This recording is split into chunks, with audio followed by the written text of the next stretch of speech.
Dans ce lotissement non loin du centre-ville, ce spécialiste du pavillon individuel a construit 4 maisons. Donc ici nous sommes sur une maison de plein pied qui fait 105 mètres carrés habitables. C'est une maison en version 3 chambres. Aujourd'hui, il rend visite à ce couple de retraités propriétaires depuis quelques mois d'une maison à 300 000 €.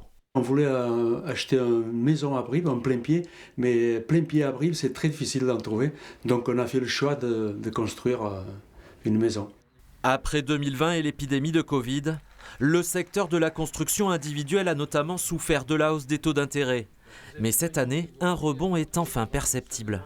Depuis mars, on va dire avril cette année, la relance du prêt à taux zéro a permis en effet de pouvoir enfin avoir une visibilité un peu plus longue. Donc pour vous donner un deuxième chiffre important, 80%.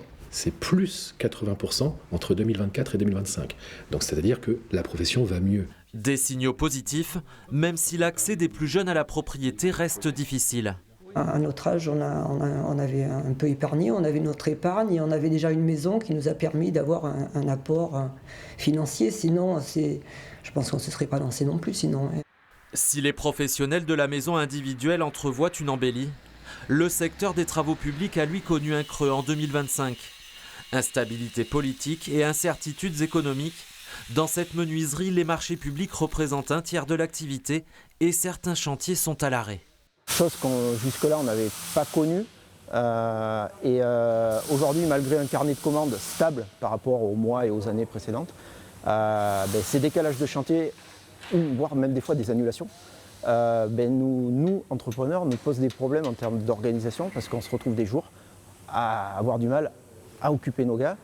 Après une année mouvementée sur la scène politique et avant les élections municipales, les professionnels du bâtiment attendent désormais une relance en 2026.